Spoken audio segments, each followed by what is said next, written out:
सा सीन हो गया था कि हम देख रहे थे कि गेट लॉक पड़ा था भाई हॉस्टल का, और कोई आसपास था ही नहीं, मतलब पूरे ग्राउंड फ्लोर पे कोई नहीं था। ऊपर ही चेक कर लिया, कोई बंदा था ही नहीं आसपास। बिल्कुल कॉल में आ रहे हैं, कॉल कोई उठा नहीं रहा। बचे थे मुश्किल से 10-12 मिनट, 4 बजे बस चलनी थी। तो अबाउट क्या 1.5 किलोमीटर्स तो है हॉस्टल से। हमने स्कूटी से आना था, मगर नहीं हुआ। बट फिर किसी तरह 10 मिनट बचे थे और बंदा मिल गया, उन्होंने गेट खोल दिया और फटाक से प्रकृति मुझे यहाँ ले आई। यहाँ फिर बैठ गया बस में for the long journey ahead, एकदम कंफर्टेबल होके। देखते हैं क्या लगे। इतनी बस, और अभी चाय वगैरह की ब्रेक के लिए रुकी है बस। इसके बाद तो शायद कहीं जाके रुकेगी। तो ये सीन है। ठंड ठीक ठीक ही है, ऐसा कुछ खास नहीं है। जैकेट डाल लिया बिकॉज आगे जैसे आएंगे फिर पासेस वगैरह, तो एक बारी ठीक है बिकॉज बस भरी हुई है। और फिर कितने बैग्स वगैरह होते हैं, तो सोचा कि एक बारी में डाल लिया जाए, बेटर है। मैं तो ऐसे कुछ भी पहन के निकल लिया था जल्दी जल्दी में सुबह। जिस बस से आए थे उससे मच कंफर्टेबल लग रही है, तो दैट्स अ गुड न्यूज़। और आगे की तरफ मुझे सीट मिल गई है जहाँ से क्लिप्स वगैरह सही से शूट कर सकता हूँ मैं। क्या क्या दिखाऊंगा आगे वो पता नहीं है, बट होपफुली अच्छे व्यूज़ ही दिखाऊंगा। ठीक है, तो देखते रहो। तो करते हैं शुरुआत उपशी से दिल्ली 930 किलोमीटर लंबी जर्नी की, जिसको कुल 30 घंटों में कवर करा जाएगा।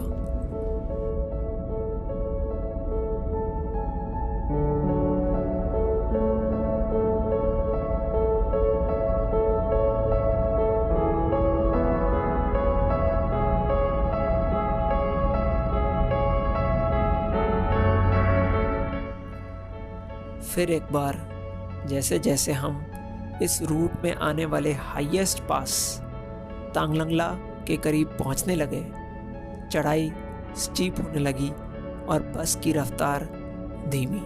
इस वक्त दो चीज़ों की वजह से मन काफ़ी खुश हो रखा था। पहली तो ये कि मुझे एक्यूट माउंटेन सिकनेस इस बार ज़रा सी फील नहीं हो रही थी, क्योंकि पिछले कई दिनों से हाई एलिवेशन पर रहने के कारण मेरी बॉडी अच्छे से एक्लेमेटाइज हो गई थी। और दूसरा रीज़न ये था कि इतने बढ़िया तरीके से धूप निकल आई थी, जिसकी वजह से नज़ारों का भरपूर मज़ा हम उठा पा रहे थे।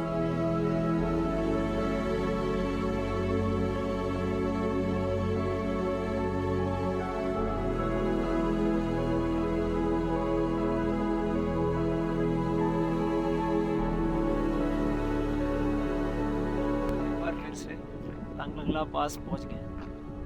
17,688 कितना है, 582। पिछली बारी तो जब आए थे तो भाई इतना जोर का सर में दर्द हो रहा था बिकॉज एल्टीट्यूड पहली बार गेन किया था। अभी एकदम सही है भाई, एकदम सही लग रहा है। ठंडी हवा तो बहुत है, ठंडा काफ़ी है, but still because altitude already high altitude पे थे ही हमें लेह वगैरह में, तो अभी बिल्कुल भी फील नहीं हो रहा। हेड एकदम परफेक्ट स्पेस में, और धूप भी बहुत अच्छी है, तो वीडियो भी तगड़ी आएगी। हम आपको कुछ शॉर्ट्स वगैरह दिखाता हूँ। पता नहीं फिर कब आना होगा यार, क्या जगह है, दिखाता हूँ। ये छोटा सा रंगीन कलर से पेंटेड और चारों तरफ प्रेयर फ्लैग से सराउंडेड टेम्पल आपको अपनी तरफ खींच ले जाएगा ही।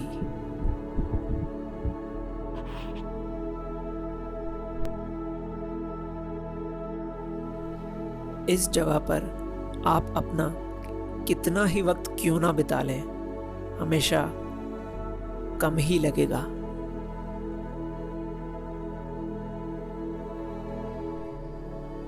मूर प्लेन्स, जिसको table top of the earth भी कहा जाता है, 40 किलोमीटर का वो स्ट्रेच है जो डिब्रिंग से शुरू होकर पंग से 4-5 किलोमीटर पहले ख़त्म होता है।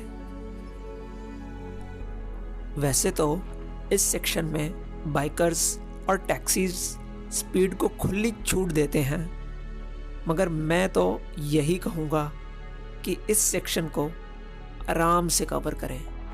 वक्त की किल्लत ना हो तो अपने व्हीकल को साइड में रोककर 5-10 मिनट इस जगह को महसूस करें, इसमें खुद को खो जाने दें।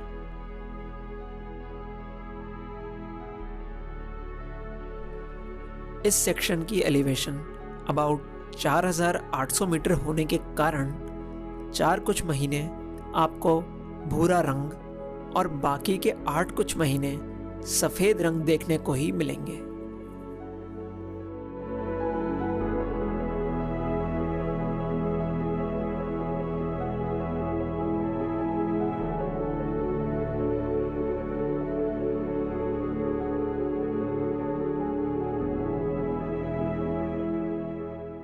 पैंग पहुंच गए अब, पैंग जो भी बोलते हैं। और यहाँ पे भी जैसे पिछली बार आए थे, इस बार ही क्योंकि आई थिंक सुबह का टाइम है और ट्रैफिक वगैरह मिनिमली मिला, तो यहाँ पे भी जल्दी पहुँच गए। बट अब आगे जो रूट स्टार्ट होगा ना, वो हिला देने वाला रूट है। रूट क्या, आगे जाके तो ख़त्म हो जाता है, रोड भी नहीं बचता है। एक पोर्शन जो आता है उसमें पूरी मतलब जो बस है, मैंने दिखाया था, मिट्टी से सन जाती है आगे पीछे चारों तरफ। ऐसा लग रहा है पता नहीं कर डस्ट स्टॉर्म में हम चल रहे हैं, बस चल रही है। तो वो सेक्शन अभी आएगा, आई थिंक 1 आवर के बाद आएगा। रोड्स वगैरह तो भाई माशाल्लाह हैं आगे के, तो अच्छे बम्प्स लगने वाले हैं अब। तो आगे की जो वीडियो होगी वो हिलेगी ज़रूर, तो bear with me.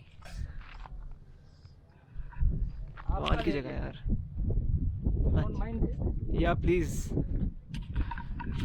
Can I take a selfie with you? या take a selfie with me. 2 very boring minutes later. चलो चलेगा इसमें। ठीक है, तो आगे दिखाता हूँ। और फाड़ने नहीं पा द बम्पी सेक्शन बिगिंस। नीचे जो आपको वाटर बॉडी बहती दिख रही है, वो सुमखेल लुंगपा रिवर के नाम से जानी जाती है।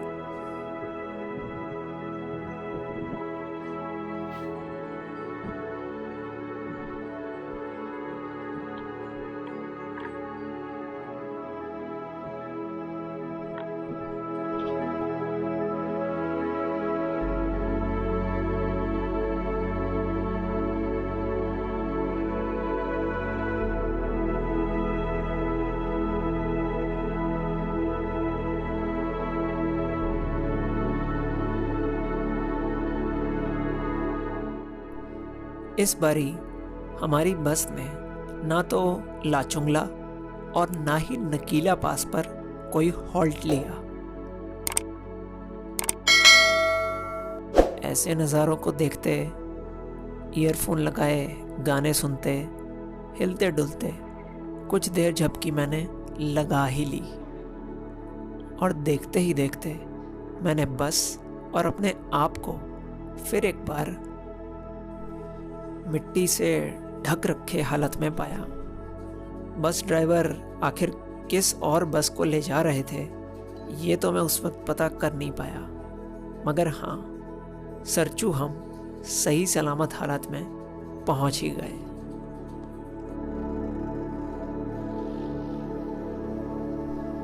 देख रहे हैं जुलाई के महीने में ही कितना पानी रोड पर आने लग गया था।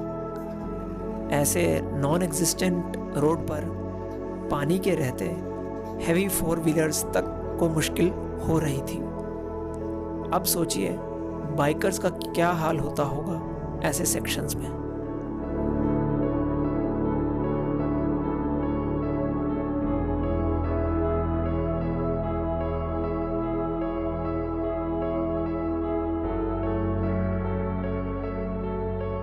तो पहुंच गए हैं भरतपुर, जहाँ पर हमने पहले भी जाते टाइम ब्रेकफास्ट किया था। अभी तो यहाँ पे लंच कर रहे हैं।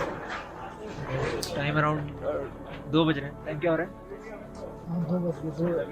2 बज रहे हैं और अभी भी है, अभी रास्ता तो बचा, बट आई थिंक 3/4 जर्नी तो कर ली है। अभी इसके बाद बारालाचला पास आएगा, इसके बाद तो फिर डरानी है और फिर डारचा और फिर जो भी है फिर केलोंग आएगा। देखते हैं, अभी तो अपनी मैगी की वेट कर रहा हूँ यार काफ़ी देर से। और शायद 1-2 ही ऑर्डर है मैगी के और बाकी सबकी काफ़ी सारे ऑर्डर्स हैं, तो पहले उनका बन रहा है। बस मुझे ये डाउट है कि बस चलने को ना हो जाए, मैगी लेके भागना पड़ेगा बस करने के लिए। देखते हैं जो भी है भाई। ये बढ़िया जगह है, यहाँ पे जब ऑर्डर का वेट कर रहे हो ना, तो एक पॉजिटिव ये है कि ये देखो, ये पिल्लो है, ये बेड है, और ये यहाँ की बेस्ट बात है भाई। रिलैक्स भी कर सकते हो थोड़ी देर, इतनी देर बस में खड़ के बैठने के बाद थोड़ी बहुत रिलैक्सेशन तो अच्छा दे ही देता ही है। इतनी देर में आती है मैगी। और फिर आगे का दिखाता हूँ, पास वगैरह का कुछ डिफरेंट शॉट्स।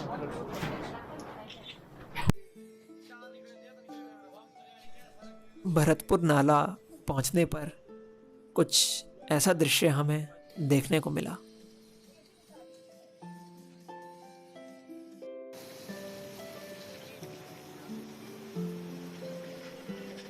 ये पोर्शन जो 8 दिन पहले हल्के बहते हुए पानी से ढक रखा था, आज इतने चौड़े और heavy flow of glacial water में बदल गया था।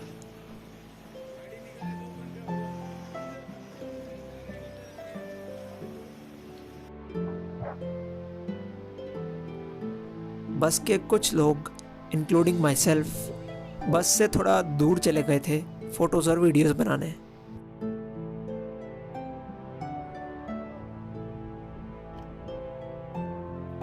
मगर ना जाने कब हमारी बस इस पूरे गॉर्ज को चुटकी बजाते क्रॉस कर गई और हम रह गए इस तरफ।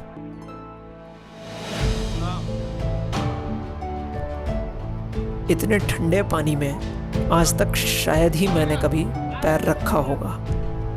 पत्थर इतने स्लिपरी हो रखे थे और ऊपर से पानी का तेज बहाव। ऐसे में चेन बनाकर क्रॉस करना ही बेस्ट वे आउट हमें लगा। तो किसी तरह निकल गए इसको पार करके, मगर एक अपने बस का बंदा फंसा हुआ है यार वहाँ पे बीच में, पता नहीं चल क्या रहा है। दिखाता हूँ मैं। रेड सर्कल में जो भाई आपको नज़र आ रहे हैं, ये ना जाने कैसे गॉर्ज के उस तरफ रह गए। उनके पीछे एक जेसीबी की मशीन आपको रास्ते से पत्थर हटाती हुई दिख रही होगी। हुआ ये कि जेसीबी के ड्राइवर इन भाई की हेल्प करने आ गए और देखते ही देखते कुछ सेकंड्स में ही ये जेसीबी मानो एक फरिश्ते की तरह उस थिक गॉर्ज को क्रॉस करके हमारे सामने आ खड़ा हुआ।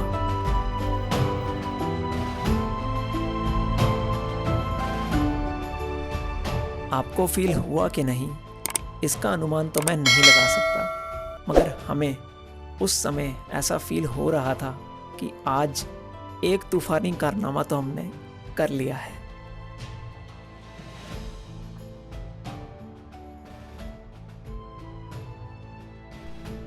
ऐसे सीन को विटनेस करके एक बात तो दिमाग में हमेशा हमेशा के लिए बैठ गई कि पृथ्वी हमारी नहीं है, हम पृथ्वी के हैं। इसके साथ खिलवाड़ करने की कीमत हमें और आने वाली जनरेशन्स को किसी न किसी तरीके से चुकानी तो पड़ेगी।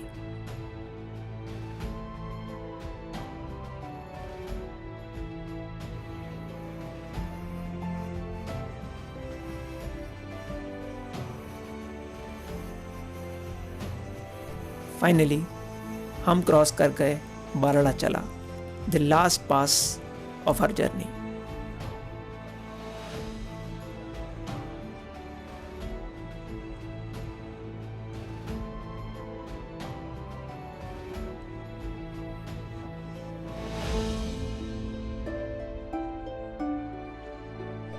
आप कभी केलोंग घूमने आए तो सूरजताल लेक और बारालाचला पास को ज़रूर विजिट करिएगा।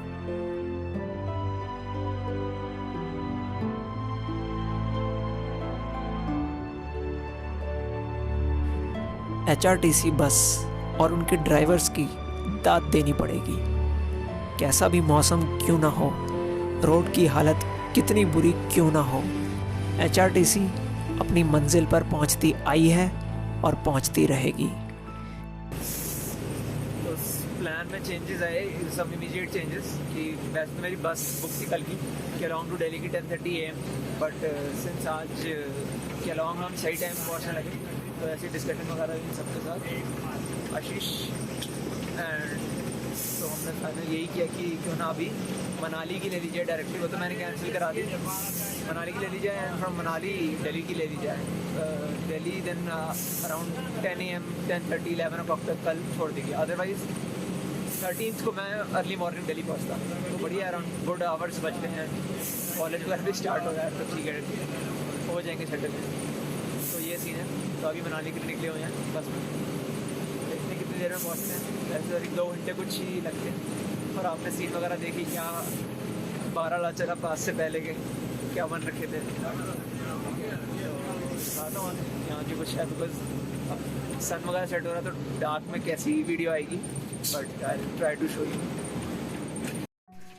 शाम का हंसी वक्त था, चेहरे पर हल्की फुल्की ठंडी हवा पड़ रही थी, नज़ारों में मानो किसी ने हरा रंग छिड़क दिया था। इनको निहारते निहारते पता नहीं कब एक बार फिर टूरिस्ट मोस्ट बिलवेड स्पॉट अटल टनल के नॉर्थ पोर्टल पर हम पहुंच गए।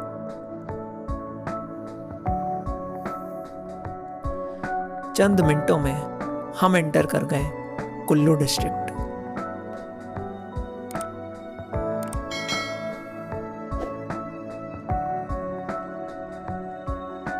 यहाँ पर घने बादल छा रखे थे और ऐसा प्रतीत हो रहा था मानो ये किसी भी वक्त बरसने लग जाएंगे।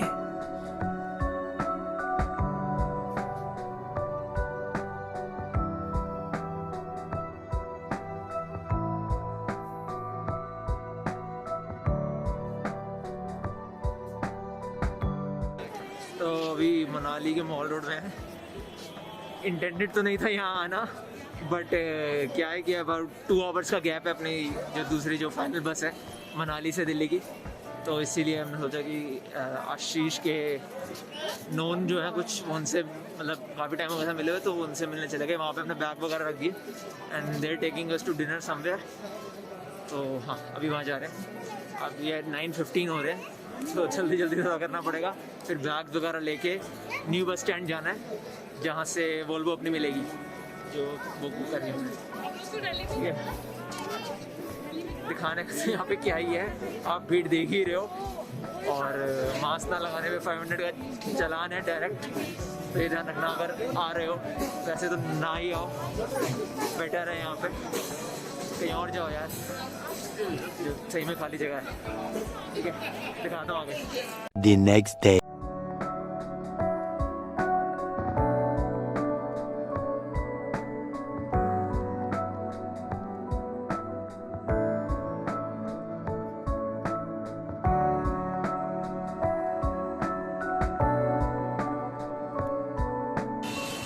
पहुंच गए जी वापस दिल्ली, अपना गढ़। ओ यार कितनी गर्मी है भाई, ये आई थिंक लॉन्गेस्ट ट्रिप रही है अभी तक की, 8 कुछ दिन की, इसलिए इतना ज़्यादा लग रहा है। एकदम से एसी की बस से निकल के गर्मी वाली सेटिंग में, ह्यूमिड सेटिंग में, तो कोई नहीं, अभी बोलने की हालत में तो नहीं हूँ। तो पूरी सीरीज़ वगैरह की जो सारी वीडियोस एंड ऑल हैं सब मैंने नीचे डाल ही दी हैं, और बाकी कुछ भी पूछना हो, कुछ भी जो भी फीडबैक हो कमेंट में कुछ भी और नीचे डालना, मैं बोलता ही हूँ हर बारी। और या दैट इज़ इट, अभी मैं मेट्रो स्टेशन पहुँचता हूँ और निकलते हैं घर को। ठीक है, लाइक मारना, सब्सक्राइब मारना और शेयर मारना अगर जेन्युइनली हेल्पफुल लगी हो इन एनी वेज। या keep exploring, good bye for now.